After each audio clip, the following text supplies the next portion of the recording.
Hi, welcome to my channel. तो आज हम जानेंगे कि यूपीआई और ई रुपये में क्या फ़र्क है। आखिर क्यों reserve bank of India RBI ने ई रुपये को लॉन्च किया। क्या यूपीआई ख़त्म हो जाएगा?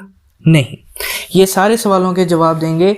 इसके लिए वीडियो पूरी देखें और स्किप बिल्कुल भी ना करें। तो सबसे पहले देखा जाए तो यूपीआई जो है यूनिफाइड पेमेंट इंटरफेस।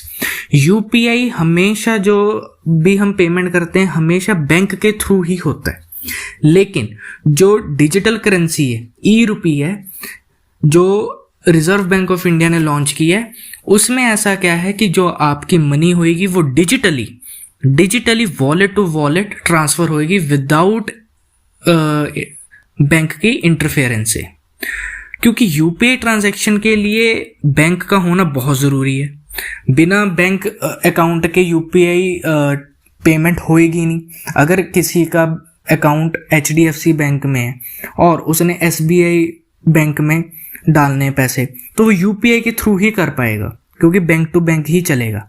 लेकिन जो CBDC central bank digital currency, वो एक पेपर करेंसी की तरह है जिसमें आप अपने करेंसी को विड्रॉ भी कर सकते हो, लेकिन वो होगी डिजिटली आप विड्रॉल डाल लो, आपकी जो पैसे हैं वो फटाफट आपके डिजिटल वॉलेट में आ जाएंगे।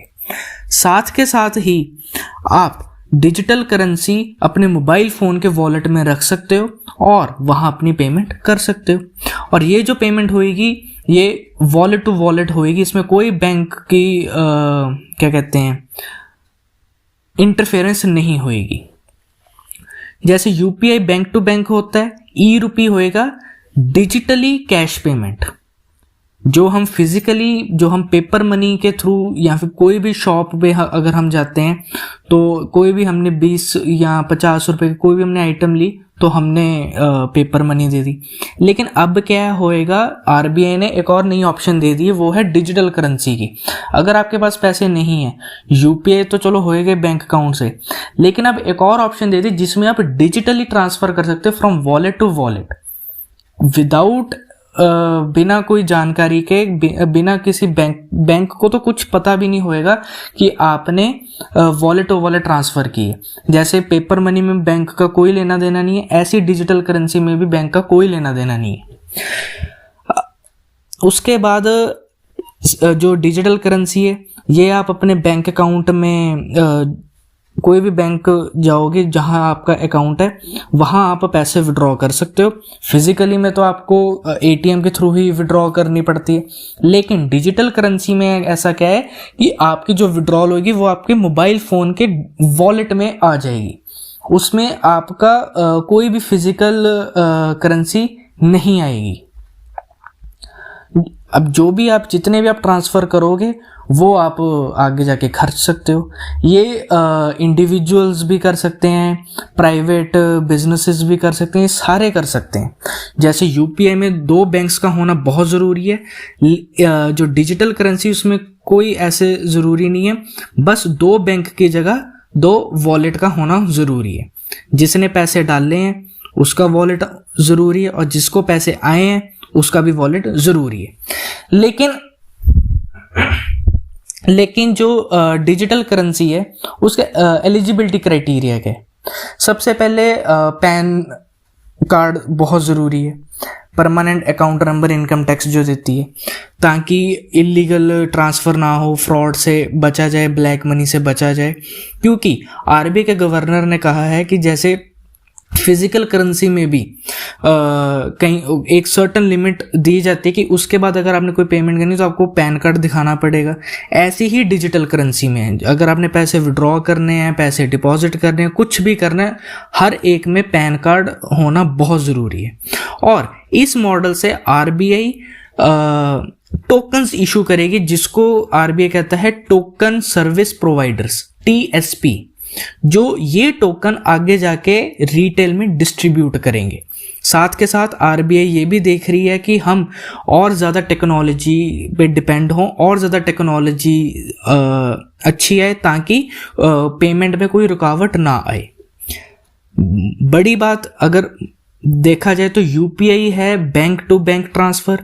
डिजिटल करेंसी है कि अगर आपके पास कोई भी पैसे नहीं है, प्लस बैंक अकाउंट भी नहीं कहीं ना कहीं चल रहा है, या आपका नेट बंद हो गया या फिर कुछ भी हो गया, तो ये डिजिटल करेंसी ऐसी चीज़ है जो आपके मोबाइल फ़ोन के वॉलेट से दूसरे के मोबाइल फ़ोन के वॉलेट से पैसे ट्रांसफ़र हो जाएंगे। अभी जो है ये मुंबई, दिल्ली, बेंगलोर और भुवनेश्वर, इन सब शहरों में लॉन्च हुआ है। उसके बाद जो नेक्स्ट फेज़ आएगा उसमें अहमदाबाद, गैंगटॉक, गुवाहाटी, हैदराबाद, इंदौर, कोच्चि, लखनऊ, पटना, शिमला वहाँ आएगा। उसके बाद आरबीआई का कहना है कि धीरे धीरे वो ऑल ओवर इंडिया में ले आएंगे। अभी जो बैंक्स जिसके साथ वो डिजिटल करेंसी कर रहे हैं वो है state bank of India SBI, फिर आता है ICICI बैंक, फिर आता है यस बैंक और फिर आता है IDFC फर्स्ट बैंक। ये अभी 4 बैंक्स हैं और नेक्स्ट फेज में जो आरबीआई 4 और बैंक्स लेकर आएगी वो होएगा bank of Baroda, union bank of India, HDFC bank और कोटक महिंद्रा बैंक।